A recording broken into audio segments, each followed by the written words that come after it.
What's up, Steelers fans? Welcome back to Around the Burgh. We've got a content chock full episode this week. We're joined by a guest, and we're going to be talking about lots of the news and notes that happened during this week and previewing the Steelers-Lions preseason game coming up on Saturday. First, I'll introduce my co-host, Shane Kubis. Shane, how you doing tonight? Doing great. Awesome. And then I'm going to introduce our guest, Jarrett Bailey. He covers the Steelers for Sports Illustrated. He's an NFL contributor for Fansided, host of Laces Out podcast and the Bailey and the Bird Show, along with being the biggest Lamar Jackson hater on Steelers Twitter. What's up, Jarrett? You know, this label that follows me is becoming a problem. Look, well, it's not like you cultivated it at all or anything. Exactly. I don't talk about Lamar Jackson on Twitter ever. Who is this man's? Who is this Lamar Jackson you speak of? No. Look, I don't like that label. I don't, honestly. I don't hate Lamar Jackson. I don't know him personally. He seems like a great dude. I just put into perspective the things that the mainstream media won't, and be honest about his lack of ability to throw outside the numbers. But apparently that's sacrilegious to do. And then people say that you hate somebody because you say they aren't perfect when it comes to playing their position. So that's all I've ever done with Lamar Jackson, is put things into perspective. I mean, we hear a lot of that from people with who have that opinion, and then they also have other, controversial opinions on the vaccine and some certain social issues. So but we can talk about that another time. Right. Yeah. Another time. All right. So we're going to focus on the Steelers tonight. First, like I said, we're going to cover some news and notes of the week. So the first big thing was that we had a bit of a scare this week in that we got there's a notification about Chase Claypool suffering what seemed like a pretty serious injury in practice, but apparently he got up and was able to walk off the field. And it's being reported that it's a sprained ankle, and it's probably going to be insignificant, but I don't think we're going to see him the rest of the preseason. What were your guys' reaction when you first saw this news? Shane, I'll start with you. I mean, obviously, when it first came out and we didn't really know the severity, it was just talked about that it didn't look great, and that I think Ben and Ebron had to help him off the field at first. Mm-hmm. Definitely concerning at first, just because you don't want to see the guy that we're hoping is the breakout receiver, the big time guy, to go down like that. But I'm just glad to hear that it doesn't seem to be anything that's going to at least impede him from playing week one. That's really all I care about. Like, ideally, you'd like to get him some more snaps in the preseason because he is a second-year player. But as long as he's able to go week one, I'm not too worried about it. Right. Jarrett, what did you think? That's, in the Hall of Fame game, he had the shoulder injury, and now the sprained ankle. Just keep him off the field until week one rolls around. Like, I don't know what seems to be getting into Chase Claypool that he's getting hurt so much recently. But he shouldn't sniff the field. I didn't even like the fact that he played in the Hall of Fame game. Keep him off the field until week one. That's, we know what Chase Claypool brings to the table. It's not as if we need to, have any questions about his ability. We know what he is. We know what he brings. Yeah. So it's good that it wasn't anything too severe, but keep him away from the field until the regular season starts. Yeah, I definitely think we won't be seeing him again this preseason, and probably he'll be taking it easy throughout the rest of the practices before week one. I think the silver lining for this, though, is we really hopefully get to see some good, meaningful snaps out of James Washington. And actually, there was a report just a few hours ago where he commented on his trade rumors and said that it was a private conversation, which is kind of the catch-all for I'm not confirming nor denying that I requested a trade, which is, I would say pretty in character for James Washington. So we're going to move on to the next piece of news. So Stephon Tuitt got his contract restructured, which increased the Steelers cap space to over $18 million this year. Jarrett, I believe that you wrote something about this, about some free agents the Steelers should be targeting with that new cap space. I did. Well, first of all, it's a miracle how far the Steelers have come money-wise since the beginning of the offseason when they were in cap hell. Mm-hmm. And then, Tuitt isn't the first guy that they've restructured. They did the same thing with Cam Hayward and Eric Ebron. Obviously, Ben took a big pay cut. So the fact that they went from the issues that they had to having the 8th most cap space in the NFL right now, that's huge. In terms of guys moves that they could make, it very well could be that, they want to target another free agent. They want to target somebody via trade. But in terms of guys that they could pick up, I mean, the offensive line is still a question mark, especially on the outside. Mitchell Schwartz is still out there. Obviously, he's coming off back surgery, so it depends on when he's 100%. But If they have the money to sign him, they 100% should. And then you look at different guys. Russell Okung's still out there. KJ Wright at linebacker. I know that they just traded for Joe Schobert, but you look at the linebacker room, it's still not great outside of Devin Bush and Schobert. Spillane will give you something in those short down or short yardage situations for defending against the run. But after that, I mean, Buddy Johnson's a rookie. He'll maybe see a little bit of his own time in the rotation. Marcus Allen is kind of that hybrid linebacker safety guy. So if they wanted to add KJ Wright, just have 3 really solid guys to lead that rotation, I wouldn't be opposed to that. And then I threw Richard Sherman's name in there. Obviously, we have to figure out what's going on with him right now with the incident from a few weeks ago. But, all signs point to the fact that, it was more something with dealing with mental health rather than him being, for lack of a better term, just an idiot. Right. That was a really strange, 24 hours of news, just, where like every time something else came out, I was okay, this is just getting weirder and weirder. Exactly. But I mean, his family has come out being 100% behind him. He said, I just need to get a little bit the help that I need right now. But if he does come out of it, stronger, better, and he still wants to play and he's still available, you look at what the Steelers have behind Joe Hayden and Cam Sutton, what they're even going to do with Cam Sutton, if they're going to stick him in that nickel spot or, have him on the outside.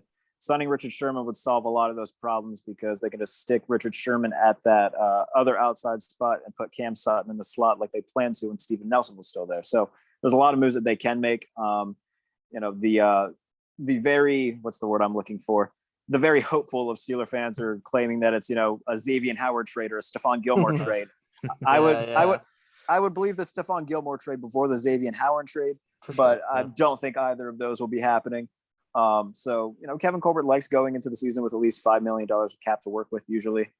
So this could be just that, but I wouldn't be surprised if we see something else just because of what they've done at the tail end of the offseason already. Yeah, I think your assessment of the trade market for high profile corners is pretty accurate. I think we've talked a lot about the kind of concern at at the second cornerback spot over the past few weeks. So I agree with you that I think they should be looking into corners. Shane, I can't exactly remember off the top of my head. Are there any other corners out there that you can think of that would be a good replacement for, or at least somebody else that could fill in? It's tough because, like you said, the top guys that were perceived to be available, Howard looks like he's figured things out with the Dolphins, so he should be safe for them. Gilmore, obviously, he wants a new contract with the Patriots. It's been his biggest thing, and I don't see us giving him a long-term contract if we trade for him, so he doesn't really make a whole lot of sense. It's tough because obviously corners become such a valuable position to go 3 deep at or better that there's not many guys sitting in that 3rd, 4th, spot on a roster somewhere that would be easy to trade for and would be a guaranteed, increase for us. So it's tough. If you want to dig into that market, you either have to swing for the fences for one of those guys, or you have to kind of try to dig through rosters, see if you see somebody you think might fit your scheme. Bring it I mean, a lot of people. Go ahead, Jarrett.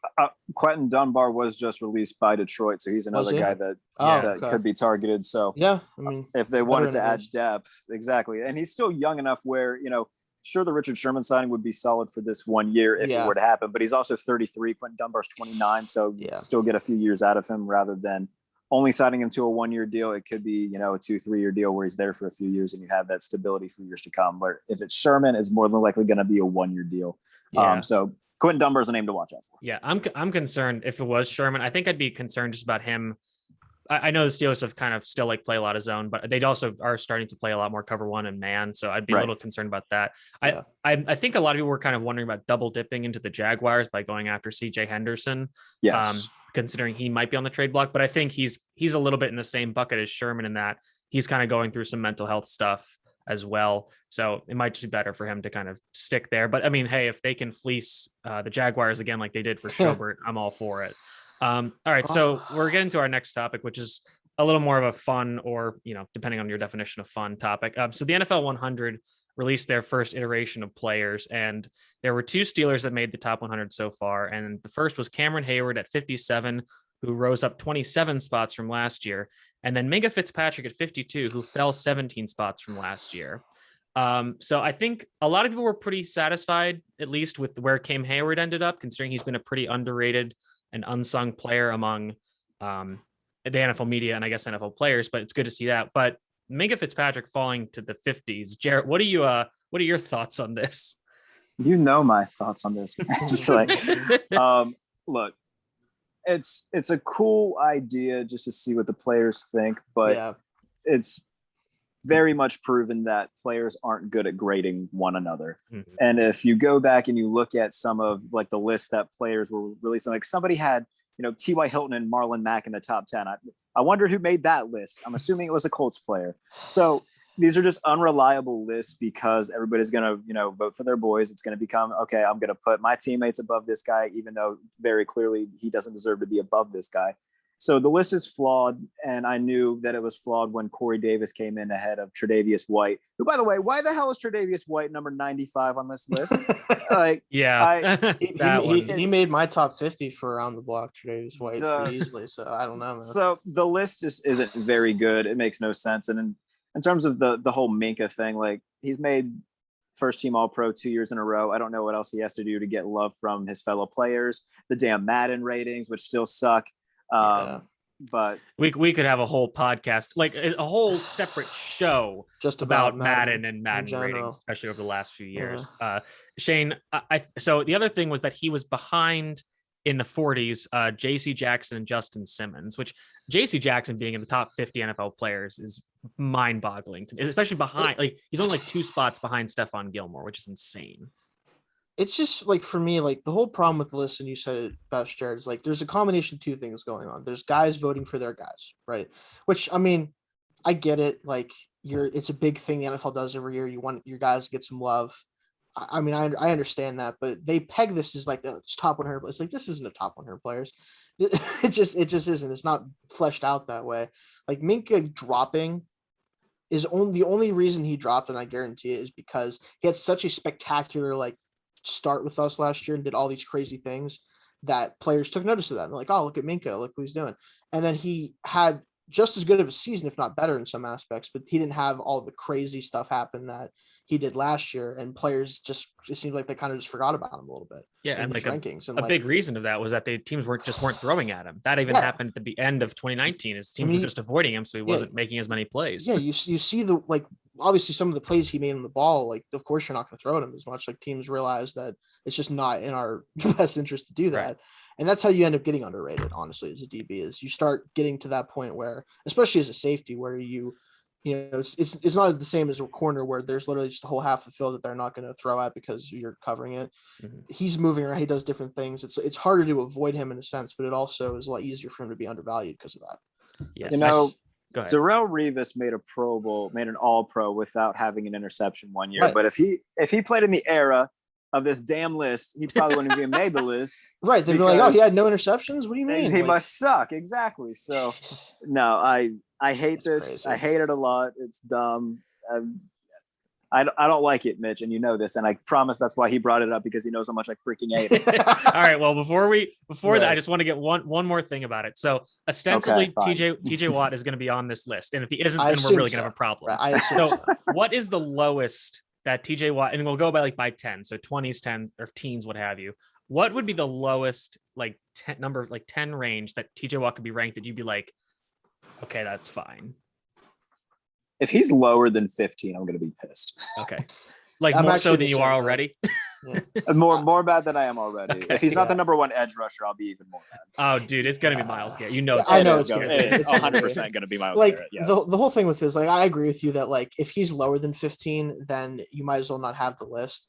But I expect him, he's probably going to be somewhere in that, like, 12 to 7 range is my expectation, where he's not going to be in the very, like, top 7. I don't think the players will put him there. Oh, no way. But I also don't think he'll fall past, like, the very end of the top, like, 10 or 12. So it's going to be interesting. I hope so. I feel like he's going to be like 22, and it's just going to be like, what are we doing? All right. Okay, cool. Like, just don't get it. Jeez. All right. So, we've said that we really don't put a lot of stock in these rankings, but where you should be putting your stock is in Symbol, which is the stock market for sports, where you can buy and sell virtual shares of your favorite teams using real money. Each time your team wins, you earn a win payout. If your team loses, you lose nothing. Symbol offers trading for the NFL, NBA, and MLB, with college football coming this fall. Visit https steelers.com/symbol.app today and use promo code SteelersATB to earn a $10 deposit bonus on your first deposit. That's https://simbull.app. All right, so now we're gonna get into a little more of a discussion-based thing about some. That was one hell of a segue. Yo, thank you. Shane loves my segue. Yeah, I've been on record to say that my favorite part of the podcast every week is just him transitioning into the ad read because it's always fantastic. Yeah, that was great. Thank you very much. All right, so we're gonna get into the Rudolph Haskins debate, which is honestly one of the principal reasons I brought Jarrett on the show, other than to piss him off about his Lamar Jackson opinions and the NFL Top 100. So I think one thing that Shane and I have talked about these past few weeks is that Rudolph has been fine in the early parts of the game where he's playing against some starters, and then Haskins has come in and he's been slightly inconsistent, but he's shown a lot of things that we think are more they will translate better if he is to become a starter again. And granted, it's against backups, but I want to get your opinion, Jarrett, on what's your take on where we stand right now with the battle between Mason Rudolph and Dwayne Haskins. When we look at the numbers, obviously it looks like Haskins is doing miles better. And I've said this multiple times on Twitter. I've said it on a few shows already. Don't put too much stock into just preseason stats, especially at the quarterback position, just because it's a very watered down game where it's a lot of short to intermediate routes. There's not a lot of the playbook that's really open to these guys. So, but no, I think Mason has done, what has been asked of him, and Dwayne Haskins has had his moments. And against Philadelphia, he had a few really good plays.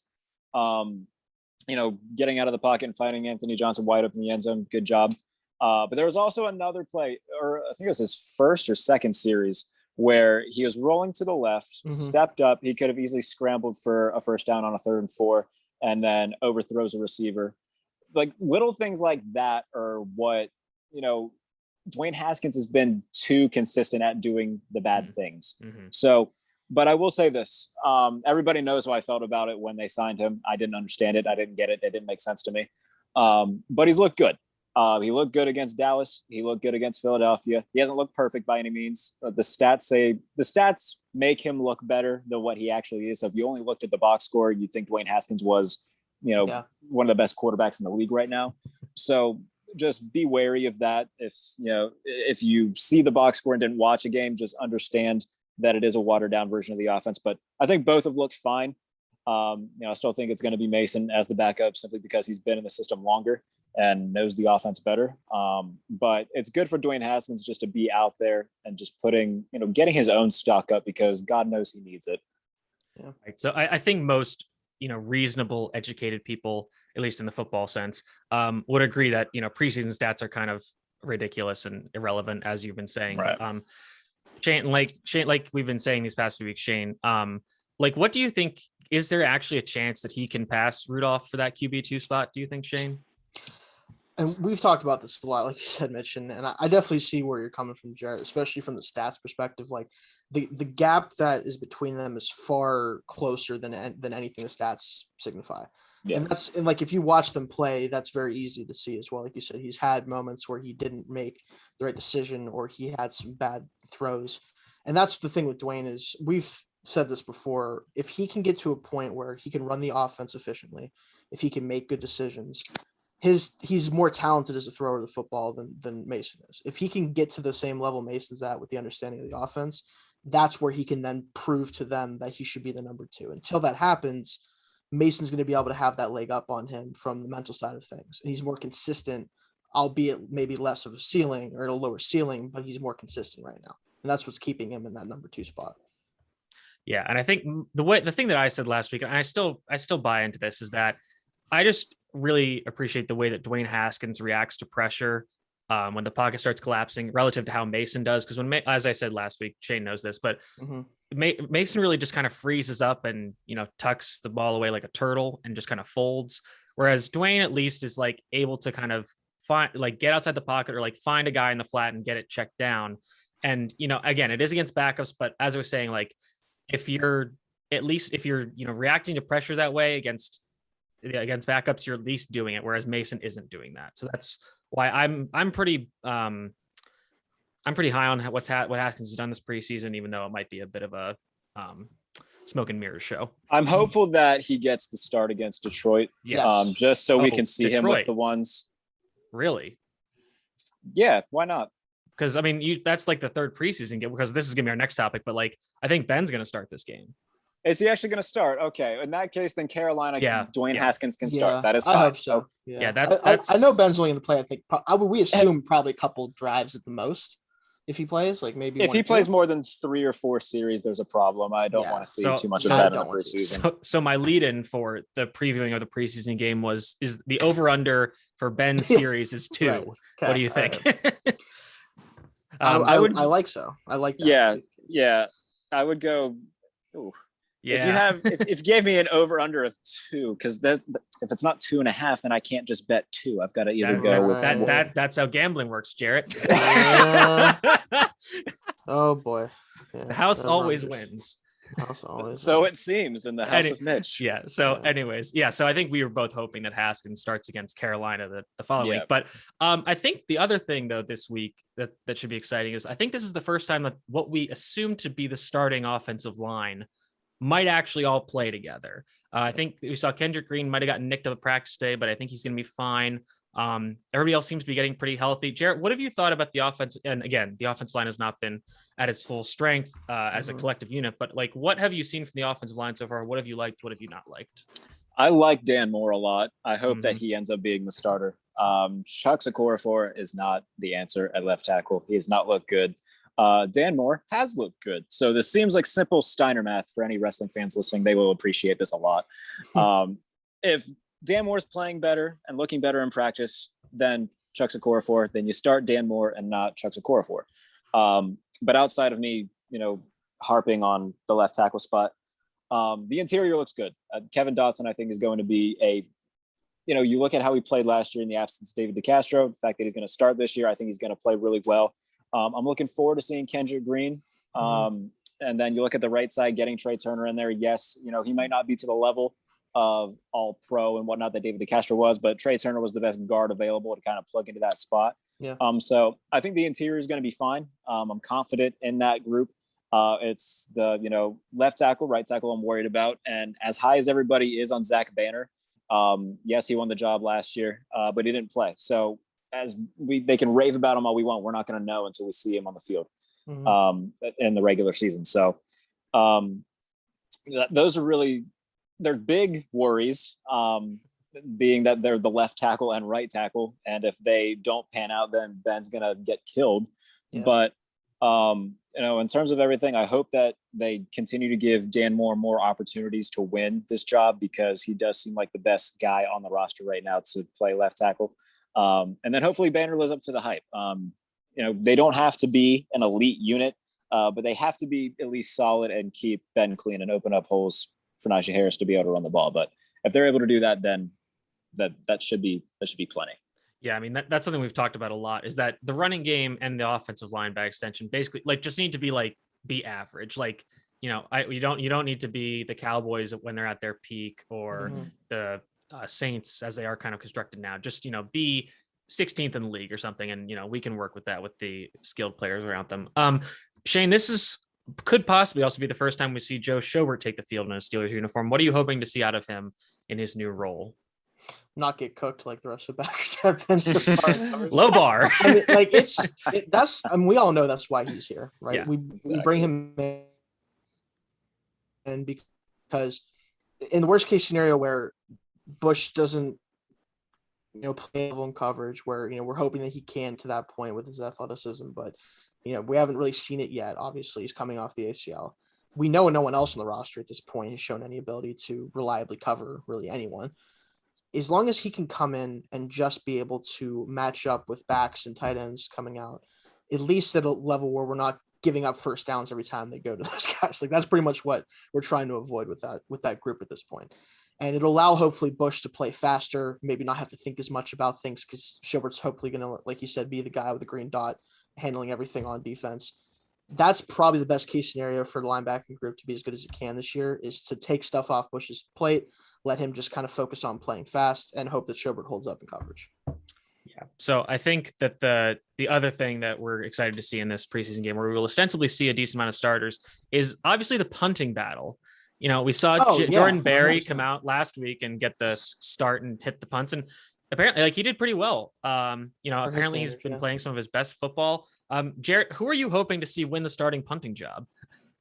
Who do you think? Presley freaking Harvin.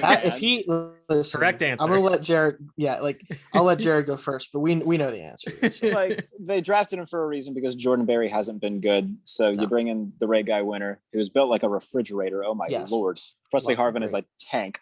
So no, look what he did in the Hall of Fame game. Like, build it. They were already in Canton. Just start building his bust right now. Like, I think Shane said exactly that. Actually, yeah, it's just as much as like Barry can play his best football he wants. Okay, sure. This kid's on he's a 7th rounder. He's a draft pick. You don't cut punters who you draft unless they're bad.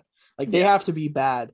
And like, Barry can go punt for someone else. He can use this as a catalyst. Like, oh, I'm doing the best I've ever done. Come pick him up. That's fine. If you can somehow convince the team to give you something for him, even better. But if Harvin's not on the active roster come week 1, I think there's going to be fans who'll be more pissed about that than anything that they've done in a while. and they should be, because it's insane. Like, you don't draft a punter who's great and been great and be like, nah, you can just try to sit on the practice squad. Like, Culver would just team's going to sign him if they did that. Culver would just immediately burn up all the goodwill he's built with the Joe Schobert trade. And all these that 18 million up in smoke. That 18 million cap space. Who gives a shit about? You cut a punter. How dare you? We cut our punter. Okay. So man, we're gonna move on to the last segment, which is we're gonna play a bit of a game. So we are gonna draft in a snake format which games of the regular season that we are looking forward to the most. Jarrett, since you're the guest, I'll allow you to go first, or I guess in the spirit of the NFL, you can defer if you want. Yeah, no, I will gladly go first because I don't know if you guys are going to take it, but I'm going to at least kick it off well. I do believe it's week 17 against Cleveland. And that is more than likely Ben Roethlisberger's last game at Heinz Field. Take the emotions that everybody had for Jerome Bettis and crank it up about 1,000%, because Ben Roethlisberger has been the heart and soul of the Steelers for the last 18 years. Think about this. So, I'm Mitch, you're around my age, right? How old are you? I'm a little older. I'm 20. I actually just turned 26. Okay. So I'm going to be turning 23. Ben Roethlisberger has been the quarterback of the Steelers since I was in kindergarten. We just graduated college, man. So look, it's going to be an emotional day, no matter what their record is, knowing that that's going to be the last regular season home game, especially, depending on what their playoff seeding situation is. If they're winning the division, then great, and they'll get to host another game at home. But if let's say Cleveland is winning the division and Pittsburgh can only get a wild card spot, then it could very well be his final game at Heinz Field, and it's going to be an emotional one. Yeah, seems fitting that it is against the Browns, a team that he has historically dominated, and one that we hope to continue dominating at least through this year. Shane, you can go second. Oh, I get second. All right. So mine actually right before yours, Jarrett, the Kansas City game on the 26th at KC. December. That game, the reason I'm so excited for that is because that's going to be the game, especially if they're in contention at that point, where we can say, okay, how do they stack up against the team that they have to most likely going to have to go through if they want to actually go on a run this year? I want to see what does the defense look like against Casey's offense? Can our offense get something going against a defense that I think is going to be better than maybe some people think? That's a game I'm really interested in, especially if we are contending at that point in the season. So, all right. So I'm not going to lie. I got my first 2 picks still on the board. So going back to back, right. I'm gonna. You guys really left the best one available. It's week 1. Obviously, like, it's football. Football will be back. Right. It's the first game. So it's still at good the Bills, game, Buffalo, a good opponent, team that's beaten the Steelers twice in the last 2 years. We're gonna see like how this offense is gonna look really in a game that matters. We're gonna see if the offensive line can perform up to the snuff that we want them to, how the defense is gonna look after some retooling, and again, like a game that might have playoff implications down the road. So that's my first pick. But my second pick on the other end of the snake. I think I'll kind of take the cue a little bit from Jarrett, is that I'm going to take the week 8 matchup at the Browns, because again, this is a team that the Steelers haven't beaten in Cleveland in 3 years. Yeah, that's right. And so this is, and especially after last week's last playoffs drudgery of a football game, I think the Steelers are off the bye. They're going to come out angry, and I think that's a game that's going to be really important for them. I think it's one that they're going to try to really take it to the Browns that week. So, Shane, you're up next. All right, so my second pick is still on the board, and it is week 4 at Green Bay. Getting to see Aaron Rodgers, who luckily is still playing, after that whole debacle. Getting to see him and Ben played against each other, which I don't remember we've played them since the Super Bowl, but I think the last time was Hundley was playing quarterback. Yep, I think the last correct. Not and I think in 2012 they both played. So yeah. But it's been a while since these two got in a matchup with each other, and I think that'll be a really fun game where we'll get to see also kind of how we stack up against, what should still be one of the better rosters in the NFL. So, especially with Aaron on it still. So, should be fun. All right, Jarrett, you've got back-to-backs. Oh, beautiful. All right. My first one is week 18 at Baltimore. I cannot wait for this game. Similar to the reasons for my first pick, week 17 at home against Cleveland. This very well could be Ben Roethlisberger's last game against the Baltimore Ravens in Baltimore. And look, if anybody paid attention to my game-by-game predictions that I do on Twitter, you'll know that I've got Baltimore being like one of those fringe teams. And it would be the most poetic and amazing thing if, as just so subtly, we just see a middle finger rise from Ben Roethlisberger to kick the Ravens out of the playoffs one last time in his final game at M&T Bank. It would be great. And I would be very surprised. These two teams hate each other, but they also respect each other. Would be very surprised if Ben Roethlisberger doesn't get some cheers in Baltimore. At least at the end of the game. Maybe not to start it off, but at the end of the game, when everybody's walking off, or even during intros, maybe they, just a salute to Ben. So that would be my first pick. If I had to pick a fan base in the North, I think I would also pick the Ravens. And that's not really a ringing endorsement of them and their fans, but more of a incisive critique of the others. But moving on. All right. And then my second pick, as I look down the schedule, one that I'm excited for is week 5 against Denver. Okay. Yeah. Especially if Drew Lock is, continuing to look as well as he did in week 1 of the preseason. Denver's defense is very good. This is an early, little bit starting to get into mid-season, a test for Pittsburgh against arguably the best defense on paper in football right now in Denver. Having it at home is an advantage. The Steelers played Denver at home last year. That's when Drew Lock got hurt. So if Drew Lock is the starter at that point of the season, it would be a very fun matchup, especially if he's playing well and the defense is playing well. So a very evenly matched football game, I think. All right. Like that. Bit of a dark horse pick. All right, Shane, you're up. I'm going to go the Chicago game. And I believe that would be week 9 because I expect, Justin Fields to be the quarterback already before then. So I really want to see him play against the doing with the defense right now, especially because the coverage unit is kind of one of the things that's a little bit questionable. I'd like to see how he fares against that. Even if Andy Dalton's a starter, honestly, like we get to see good old Andy Dalton. That's what I was thinking. I was like, get. That's what I was thinking. Get good old Andy back in the mix with his new sexy beard. Right, exactly. So, yeah, listen, he's doing everything he can to give himself a leg up against Justin Smith. So. Okay, so I'm up next. Let's see. I think my board has been pretty cleaned out. I guess I'll pick the other Ravens game, week 13. That's always a big game, especially at home. Right now it's a 4:30 kickoff. That might get kicked to prime time. We'll see. Unfortunately, the Steelers have a Thursday night game following it, so that would kind of suck. So with that off the board, I think I'll make my final pick. We'll do week 6 against the Seattle Seahawks, home game. Ben obviously got knocked out of the game the last time they played 2 years ago. So it'd be fun to see him. Him and Russell Wilson have had some pretty electric matchups in the past. So I'd like to see him, come out with a full game and, give Russell Wilson the best he can. Shane, your last pick.